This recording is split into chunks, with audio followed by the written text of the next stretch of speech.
بسم اللہ الرحمن الرحیم. میں ہوں آپ کا میزبان عامر شہزاد. آپ دیکھ رہے ہیں پروگرام کردار کے آئینے میں. ہر روز نیا چہرہ ہمارے ساتھ ہوتا ہے, نیا کردار ہمارے ساتھ ہوتا ہے. آج بات ہوگی ایک نئے چہرے کے ساتھ. ایک وہ پولیٹیشین ہیں, بڑا نام رکھتے ہیں بھاول نگر سیاست کا, ایک چمکتا ستارہ ہیں. آئیے آج ان سے بات کرتے ہیں. ہمارے ساتھ موجود ہوں گے پیر عدنان بودلہ صاحب. آئیے ان سے جانتے ہیں ان کی نجی زندگی کے بارے میں, پروفیشنل زندگی کے بارے میں اور سیاسی کریئر کے بارے میں. السلام علیکم سر. وعلیکم السلام جی. کیسے ہیں آپ شکریہ. سر؟ بالکل ٹھیک جی, اللہ کا شکر, مہربانی آپ ٹائم دیا, یہاں تشریف لائے اتنی دور سے. عدنان صاحب, بہت ساری آپ کا جو ایک نجی زندگی ہے, ایک پروفیشنل ہے, ایک بزنس مین بھی ہیں آپ, ایک پولیٹیشنز بھی ہیں, تو بہت ساری ایسی باتیں ہیں جو لوگ آپ سے سننا چاہتے ہیں, جو جاننا چاہتے ہیں, وہ رائے چاہتے ہیں. تو ناظرین کی کچھ رائے میں آپ سے لینا چاہتا ہوں. سب سے پہلا کویشچن یہ کروں گا کہ آپ نے اپنی ابتدائی تعلیم کہاں سے حاصل کی؟ میں نے ابتدائی تعلیم تو بہاول نگر سے ہی حاصل کی. یہاں سے میٹرک کی ہے, یہاں سے بی ایس کمپیوٹر سائنس کیا ہے میں نے اسلامیہ یونیورسٹی بہاول نگر کیمپس سے. تو ابھی میں ایل ایل بی کر رہا ہوں. آپ ایک ینگ پولیٹیشین ہیں, آپ نے اپنا سیاسی کریئر کب شروع کیا؟ سیاسی کیریئر 99 میں شروع کیا میں نے. اسکول میں تھا تب, میں 6 کلاس میں پڑھتا تھا.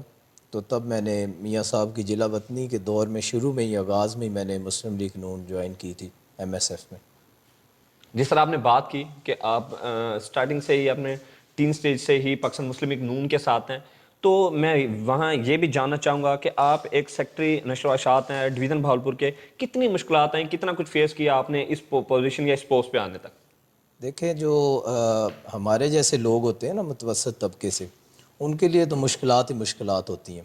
وہ کوئی بھی فیلڈ ہو, کوئی بھی کاروبار ہو, کوئی بھی چیز ہو, اس کے لیے بہت مشکلات ہوتی ہیں. جو فیوڈل لوگ ہوتے ہیں, پیسے والے ہوتے ہیں, زیادہ سرمایہ دار, انڈسٹریلسٹ, وہ ہم جیسے لوگوں کو کبھی بھی آگے نہیں آنے دیتے. تو یہ الحمدللہ اللہ تعالیٰ کی مدد سے, والدین کی دعاؤں سے, دوستوں کی دعاؤں سے, اور اپنی محنت اور نیت پر یقین کرتے ہوئے, منزل کی طرف دیکھتے گئے, پیچھے مڑ کے کبھی نہیں دیکھا, تو الحمدللہ بہت ساری رکاوٹوں کو توڑتے ہوئے, عبور کرتے ہوئے آج اس جگہ پہ پہنچے. میں اپریشیٹ کرتا ہوں بھیا ینگسٹرز, آپ ایک بھاول نگر کی سیاست کا ایک چمکتا ستارہ ہیں. تو عدنان صاحب, میں یہ بھی جاننا چاہوں گا کہ ایک عام زندگی, انسان کی زندگی اور ایک پولیٹیشین کی زندگی میں کتنا ڈیفرنٹ ہے, کتنا فرق ہوتا ہے؟ آپ کی صبح کا آغاز اور شام کا جو اختتام ہوتا ہے وہ کیسے ہوتا ہے ایک عام آدمی کی زندگی میں اور ایک پولیٹیشین کی زندگی میں؟ دیکھیں, جو پولیٹیشین ہے وہ ایک بیوروکریٹ سے زیادہ پبلک سرونٹ ہوتا ہے. بیوروکریٹ کا تو یہ ہے کہ وہ اگر صبح 8 بجے آفس آیا, 4 بجے آفس کلوز ہے, اس کے بعد اس نے نہیں ملنا. جو پولیٹیشین ہے اس کا دروازہ رات کو بھی کھٹکھٹا سکتا ہے اور اس کو ملنا پڑے گا, کیونکہ وہ پبلک سرونٹ, وہ اصل میں حقیقی معنوں میں پبلک سرونٹ جو عوام کی خدمت کر رہے ہیں, وہ سیاستدان ہوتے ہیں. آپ نے بڑی کمال کی بات کی, لیکن اگر بات سیاست کی جائے تو میں یہ بھی جاننا ضروری سمجھتا ہوں کہ آپ نے ٹین سٹیج سے ہی یا ینگسٹرز, آپ نے پاکستان جو پاکستان مسلم لیگ نون ہے, آپ کے قائد میاں نواز شریف ہیں, انہیں ہی کیوں سلیکٹ کیا, اسی ہی پارٹی میں کیوں؟ ادھر بہت ساری اس وقت پاکستان پیپلز پارٹی پارلیمنٹیرین تھی, پاکستان مسلم لیگ کاف آئی, پھر اگر آپ بات کریں پاکستان تحریک انصاف کی, ادھر بہت ساری پارٹیز ہیں, اسلامک پارٹی بھی ہیں, ان کے باوجود آپ نے پاکستان مسلم لیگ نون کے ہی سٹیج سے پولیٹیشن کا آغاز کیوں کیا؟ دیکھیں, جب میں 6 کلاس میں تھا تو تب تو بچے کی اتنی سوچ سمجھ بھی نہیں ہوتی کہ اس کو کیا پتہ ہے معیشت کیسے چلتی ہے, ملک میں کون اچھا لیڈر ہے, کیا چیز ہے. تو تب اتنی سمجھ مجھے ضرور تھی کہ تب جو ایم ایس ایف کے کمپیٹیٹر تھی وہ تھی اے ٹی آئی اور جمعیت تھی. تو جب میں نے دیکھا کہ اے ٹی آئی کا 20 سال بعد کیا فیوچر ہے, تو میں نے دیکھا وہ ایک مذہبی جماعت ہے, اس کے پاکستان میں کوئی MNAs, MPAs اس طرح سے نہیں ہے, اور جمعیت کے بھی بہت کم ہیں. تو جو اس وقت بھی ایک رولنگ پارٹی تھی وہ مسلم لیگ نون تھی. تو میں نے اس وجہ سے اس کو جوائن کیا کہ کل کو 20 سال بعد جا کے اگر میں اسی میں لگا رہتا ہوں تو میری منزل کیا ہوگی. تو الحمدللہ اب جا کر وہ سمجھ آئی. اور اس کے بعد جب ٹائم گزرتا گیا, میاں محمد نواز شریف کو ضلع وطن کیا گیا, تو اس کے دوران جو رکاوٹیں آئیں, جو پرچے ہوئے, جو ایف آئی آرز, اور اس کے بعد مختلف جگہ پہ پکڑے گئے, تو تب جا کے مجھے ریلائز ہوا کہ میں نے صحیح پارٹی کا انتخاب کیا. اور الحمدللہ مجھے آج فخر ہے اپنے قائد پر اور اپنی محنت پر کہ میں نے بالکل پاکستان کے لیے اور ایک اچھے قائد کے لیے اس کے پیچھے اپنا جذبہ سرشار کیا. آپ نے ایک زبردست بات کی, لیکن میں آپ سے ایک اور عوامی رائے جاننا چاہتا ہوں, کیونکہ عوام جتنے بھی ایک اگر عوامی سروے ہوتے ہیں, مختلف جو لوگوں کی رائے ہوتی ہیں وہ ہم تک آتی ہیں. بیا میڈیا اینکر پرسن, میں آپ سے یہ پوچھنا چاہوں گا کہ یہ کہا جاتا ہے کہ سیاست میں کسی شریف آدمی کا کام نہیں ہے. ایک ویل ایجوکیٹڈ نوجوان جسے اپنی جاب کی فکر ہونی چاہیے تھی, وہ ایک سیاست میں کیسے آ گیا؟ وہ اس لیے شریف آدمی کا کام نہیں ہے کہتے ہیں کیونکہ آپ کو پتہ ہے کہ پاکستان کی حکومتیں بنائی اور گرانے کے لیے کوئی اور طاقتیں پیچھے اس کے استعمال ہوتی ہیں. تو اس کے لیے ایک شریف آدمی سچا اور جو دیانتدار ہے وہ زیادہ اس میں سروائیو نہیں کر سکتا. اس کی زندہ مثال میاں محمد نواز شریف آپ کے سامنے ہے کہ وہ سچا ہے, حق سچ پہ ڈٹا رہتا ہے, تو اس لیے اس کو بار بار نکال دیا جاتا ہے, بار بار ان کو جلا وطن کیا جا رہا ہے, ان کے خلاف سازشیں کی جا رہی ہیں. اگر وہ بھی دوسرے سیاستدانوں کی طرح کرپٹ ہوتے اور لین دین کرتے رہتے اور ان کی باتیں مانتے رہتے تو شاید آج وہ اس پاکستان کے چوتھی بار وزیر اعظم ابھی وہی ہوتے. آپ نے بات کی اپنے قائد میاں نواز شریف کی, تو اب پاکستان تحریک انصاف نے اپنی سیاست کا آغاز تو 1996 سے کیا, لیکن جو انہیں ایک کامیابی ملی وہ اسی چیز پہ ملی کہ میاں نواز شریف ہیں جو وہ ایک کرپٹ سیاستدان ہیں, انہوں نے چوری کی ہے ملک میں. اسی کو لے کے اب آپ بات کریں 2013 سے 20 تک انہوں نے اسی چیز کی کمپین چلائی. تو آپ پاکستان تحریک انصاف کے اس نظریے کو کیسے دیکھتے ہیں؟ دیکھیں, کامیابی تو ان کو نہیں ملی, کامیابی تو ان کو ملی ہے جو ان کو لے کر آئے ہیں. کامیابی ان کو ملنی ہوتی تو 2008 میں مل چکی ہوتی. تو کامیابی کے پیچھے کوئی اور لوگ ہیں. تو کامیابی ملی ہوتی تو ابھی آج آپ دوبارہ الیکشن کروا لیں تو انشاءاللہ مسلم لیگ نون 2/3 اکثریت سے پورے پاکستان میں چھا جائے گی. آپ نے بات کی کہ یہ بھی عوامی رائے ہے, لوگوں کی زبان زدہ یہ بات رہی ہے کہ جو موجودہ حکومت ہے یہ سلیکٹڈ ہے, یہ سلیکٹڈ ہے, یہ پراپر ووٹ بینک کے ذریعے نہیں آئی. تو اس میں دھاندلی کا بہت زیادہ ایشو ہوتا ہے کہ دھاندلی کی گئی. آپ ایک سیاسی ورکر, ایک نوجوان پولیٹیشین کی حیثیت سے اس چیز کو کیسے دیکھتے ہیں کہ کیا یہ کتنا سچ ہے اس میں, اور کیا کیا چیزیں اس میں آپ دیکھتے ہیں کہ واقعی اگر دھاندلی ہوئی تو کس لیول پہ ہوئی, اگر نہیں ہوئی تو کیوں نہیں ہوئی؟ دھاندلی کے سابقہ گزشتہ جو 70 سال کے ریکارڈ توڑ دیے گئے, اتنی دھاندلی ہوئی ہے. اور دوسری بات, جو لوگ ان کے مینوفیسٹو کے تحت انہوں نے ووٹ دیا ہے وہ لوگ آج پریشان ہیں اور گڑ گڑا کر رو رہے ہیں اور اللہ تعالیٰ سے توبہ کی دعا کر رہے ہیں کہ انہوں نے جو ان کے وعدے تھے ان کے اوپر, جو انہوں نے باتیں کی تھی ان کے اوپر ان کو ووٹ دیا, وہ ان کی زندگی کا پہلا اور آخری ووٹ تھا تحریک انصاف کے لیے. 5 لاکھ گھر کہاں گئے غریبوں کے لیے؟ جو انہوں نے راشن کارڈ اور جو ان کے ہیلتھ کارڈ بنائے, وہ محترمہ مریم نواز صاحبہ نے, میاں محمد نواز شریف نے وہ ہیلتھ کارڈ ایشو کیا تھا جس کا انہوں نے نام بدل کر انصاف کارڈ رکھ دیا. جو بینظیر انکم سپورٹ پروگرام والا پیسہ تھا وہ پیسہ انہوں نے آج جو ہے کرونا کے لیے یوٹیلائز کرنا شروع کر دیا, اور ہم نے کہا ہے کہ احساس پروگرام چل رہا ہے. تو وہ ان کے جھوٹ باتیں دعوے سب جھوٹے ہیں. پیر ادران بودلہ, پاکستان مسلم لیگ نون کے جتنے بھی سیاسی رہنما ہیں, یا قائد میاں نواز شریف ہیں, ان کی بیٹی مریم نواز ہیں, ان کے بھائی شہباز شریف صاحب ہیں, حمزہ شہباز ہیں, ان کے رائٹ ہینڈ یا ان کے قریبی ساتھی یا ایک نوجوان قیادت ہے جو ان کے ارد گرد ہوتی ہے, ہمیشہ ان میں پائے جاتے ہیں, اس کا راز کیا ہے؟ دیکھیں, یہ تو محنت کی بات ہے. میں نے وہ وقت بھی دیکھا ہے جب میرے پاس گاڑی بھی نہیں تھی, تو میں اے سی بس پہ بھی ٹریول نہیں کر سکتا تھا, تو میں لوکل بسز پر جاتا تھا, چھتوں پر بیٹھ کر بھی جاتا رہا ہوں.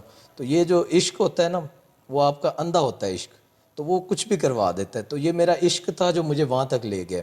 تو ایک وقت ایسا بھی ہوتا تھا کہ جیب میں اگر پیسے بھی نہیں ہیں تو میں نے اپنے عشق کے پیچھے نکل پڑنا ہے, تو اللہ تعالیٰ نے راستے میں کچھ ایسی مدد کرنی ہے کہ میں اپنی منزل تک پہنچ جاتا تھا. تو یہ عشق کی بات ہے. کمال کی بات کی ہے. کچھ دن پہلے یہ بھی زد عام تھا کہ سوشل میڈیا پہ آپ کی ایک ویڈیو وائرل ہوئی جس میں نہال ہاشمی صاحب نے ایک سٹیٹمنٹ دی.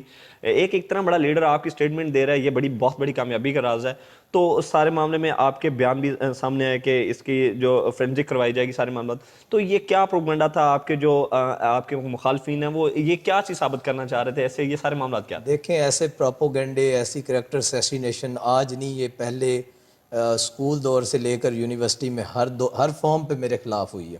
تو کسی بھی فارم پہ میں نے اللہ کی مدد کے علاوہ کسی کی مدد نہیں مانگی, اور اللہ تعالیٰ نے ہمیشہ مجھے سرخرو کیا. اور آج الحمدللہ اسی کے بعد یہ ہے کہ اس پارٹی نے مجھے اللہ کی مدد سے ایک جو ہے, ابھی تو میری یوتھ کی ایج ہے, ابھی میری 30 ایج ہے, اور اللہ کی مدد سے, اللہ پاک کی مدد سے, دوستوں کی, والدین کی دعاؤں سے پارٹی نے مجھ پر اعتماد کرتے ہوئے ڈویژن بہاولپور کا سیکٹری اطلاعات لگایا ہے, جس کے لیے میں ڈویژن کے جو صدر ہیں چودھری نور الحسن تنویر صاحب, اور جو پنجاب کی سیکٹری اطلاعات ہیں محترمہ عظمیٰ بخاری صاحبہ, ان کا اور باقی ساری قیادت کا بے حد مشکور ہوں کہ انہوں نے مجھ جیسے کارکن پہ اعتماد کیا. آپ نے بڑی کمال کی بات کی. آپ نے مسلسل 2 دفعہ MP ٹکٹ کے لیے اپلائی کیا. بی اے ینگسٹرز آپ نے اپلائی کر دیا, اور بھاونگر کے ایک بزرگ سیاستدان میں سمجھتا ہوں جن کی بھاونگر کی تاریخ میں ان کے خاندان سیاست میں تھا, ان کے خلاف کھڑے ہونے کا اعلان کیا. کیا سوچ کے, کیا پلاننگز تھی؟ آپ نے 2 دفعہ اپلائی کیا, اور پھر آپ کو پارٹی نے ٹکٹ کیوں نہیں دیا؟ کیا ریزنس تھی, کیا پلاننگز تھی اس سے؟ دیکھیں, یہ تو پارٹی بہتر سمجھتی, کیونکہ پارٹی کا ایک میکنزم ہے, بورڈ بنا ہوتا ہے, تو وہ اس میں بہتر انالیسس کرتی ہے کہ ابھی ان کو ابھی ٹکٹ دینی چاہیے یا کچھ عرصہ اور دیکھیں ان کو. تو یہ ان کی سوچ ہے. پارٹی نہیں چھوڑنی چاہیے کبھی بھی. ٹکٹ نہ ملنے کی وجہ سے یہ میرا حوصلہ جذبہ کم نہیں ہوا, اس سے زیادہ بڑھا کہ شاید ابھی میرے اندر کوئی کمی کوتاہی ہے, مجھے اس کو پورا کرنا چاہیے تاکہ آنے والے وقت میں پارٹی خود مجھے بلا کر کہے کہ آپ کا حق بنتا ہے. تو اس لیے ٹکٹ اپلائی کرتا تھا کہ بہاول نگر میں بہت سارے لوگ ایسے سیاستدان بنتے ہیں, آتے ہیں چلے جاتے ہیں, تو ان کا فقدان یہ ہوتا ہے کہ وہ اپنے آپ کو حقیر, مطلب غریب عوام کو حقیر سمجھتے ہیں اور خود کو بہت کچھ ایسے فرونیت آ جاتی ہے. تو غریب آدمی ان کے دروازے پر نہیں جا سکتا. اپنے ڈیروں میں, گھروں کے باہر دھوپ میں, تپتی دھوپ میں لوگوں کو بٹھاتے ہیں, انتظار کرواتے ہیں. گھر میں ہوں گے تو کہیں گے لاہور ہیں. تو اس طرح کے حالات جب میں دیکھتا ہوں دکھی عوام کو, غریب کو, کیونکہ میں خود ایک متوسط طبقے سے ہوں, تو میں ان کا درد سمجھ سکتا ہوں. تو اس لیے میں نے سوچا کہ مجھے خود اس چیز کے لیے لڑنا پڑے گا.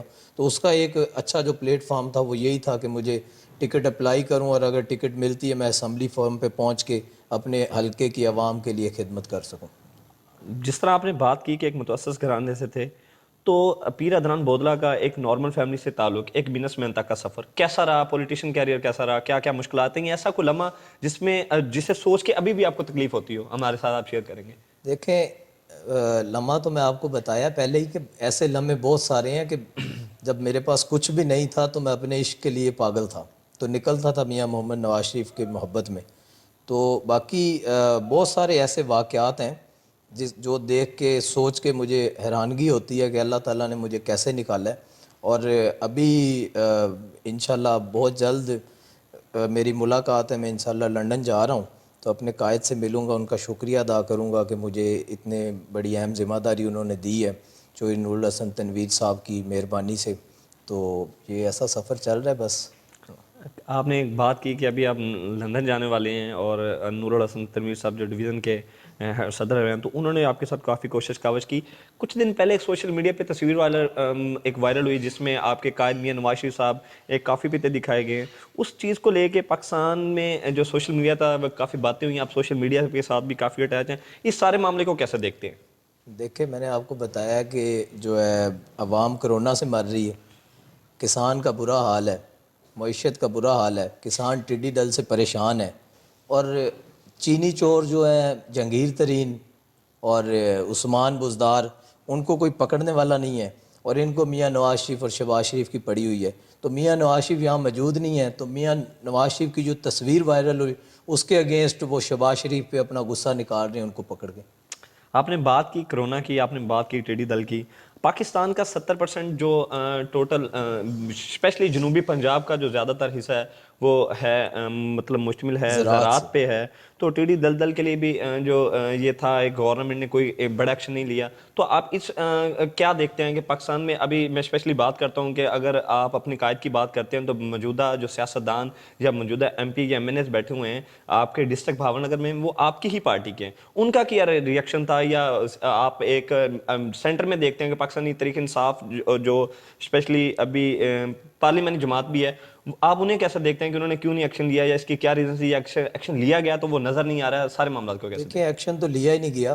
اگر ایکشن لیا گیا ہوتا تو 2010 میں آپ کو پتہ ہے جو ہے ڈینگی آیا تھا, تو آسٹریلیا کی گورنمنٹ نے بھی پریشان اور حیران کن باتیں کی کہ شہباز شریف کیسا وزیر اعلیٰ ہے کہ جس نے پنجاب کو ڈینگی میں کور کر لیا.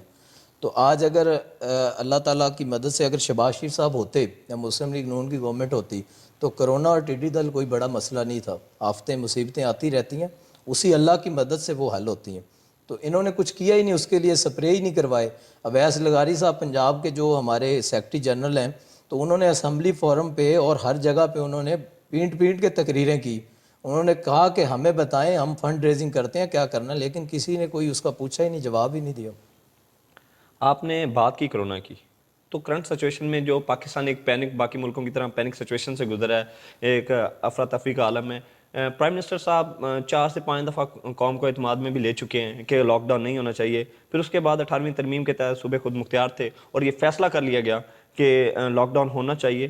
تو لاک ڈاؤن ہونا چاہیے, نہیں ہونا چاہیے, جو گورنمنٹ نے فیصلہ لیا وہ ٹھیک تھا یا نہیں ٹھیک تھا, اب اس معاملے کو کیسے دیکھتے ہیں؟ دیکھیں, لاک ڈاؤن تو ہونا چاہیے, لیکن اس لاک ڈاؤن کو اپنے اوپر بھی امپلیمنٹ کرنا چاہیے.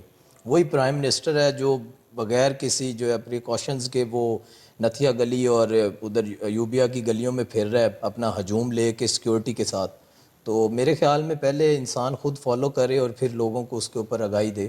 تو آپ خود جب اچھے بنیں گے تو لوگ آپ کے پیچھے آپ کو فالو کریں گے. آپ پارٹی کوئی بھی ہو, آپ اس ملک کے وزیر اعظم ہیں, تو آپ کے اندر وہ عادات ہونی چاہیے جو قوم آپ کو فالو کرتی ہے. تو آپ ایسی عادات اپنائیں کہ قوم آپ کو فالو کرے. تو آپ جب خود نکل رہے ہیں اور آپ لوگوں کو روک رہے ہیں کہ باہر نہ نکلیں, لیکن لاک ڈاؤن ابھی رہنا چاہیے کیونکہ ابھی حالات جو مجھے نظر آ رہے ہیں آنے والے وہ کچھ اچھے نہیں ہیں. آپ نے بات کی پرائم منسٹر عمران خان کی کہ وہ رول اینڈ ریگولیشنس کو فالو نہیں کر رہا ہے, جس کی وجہ سے وہ جو پاکستانی عوام ہے وہ بھی فالو نہیں کر رہی. تو میں یہاں یہ بھی جاننا چاہوں گا کہ پاکستان مسلم لیگ نون کے جو ابھی موجودہ صدر ہیں جناب شہباز شریف صاحب, تو انہوں نے جب لندن سے روانہ ہوئے تو انہوں نے اناؤنس کیا کہ جا کے اب بات ہوگی کورونا پہ, اس کا حل نکال لیا جائے گا. یہ جو کرنٹ سچویشن تھی یہ ڈیل تو کی جاتی پاکستان تحریک انصاف کی طرف سے, لیکن آپ کے قائد اپوزیشن لیڈر جو شہباز شریف تھے انہوں نے یہ اناؤنس کیا. آپ اس چیز کو کیسے دیکھتے ہیں کہ انہوں نے ٹھیک کیا, فیصلہ ہونا چاہیے تھا, انہیں آنا چاہیے تھا, یہ سارے معاملات کیسے دیکھتے ہیں؟ دیکھیں انہوں نے اناؤنس کیا تو حکومت نے ہلکی سی ہلچل کی ہے. اگر وہ اناؤنس بھی نہ کرتے تو حکومت سوئی رہتی اور آج حالات کچھ اور ہوتے. یہ شہباز شریف صاحب تھے کہ انہوں نے آ کر ہلچل مچائی ہے اور حکومت کو آگاہی دلوائی ہے کہ آپ کچھ کریں, ورنہ تو حکومت سو رہی تھی. میں یہ بھی جاننا چاہوں گا کہ پیر عدنان بودلہ صاحب جو سیاسی رہنما ہیں, نوجوان ہیں, اگر آپ پاکستان مسلم لیگ نون کے جتنے بھی ابھی کہہ لیں کہ موجودہ اب شہباز شریف صاحب کی بات کر لیں یا ان کے باقی رہنماؤں کی بات کر لیں, آپ ان کے ہمیشہ ان کے ساتھ شانہ بشانہ کھڑے ہوئے ہیں, آپ کو پارٹی نے ٹکٹ بھی نہیں دیا, اس کے باوجود آپ ان کے ساتھ کھڑے رہے.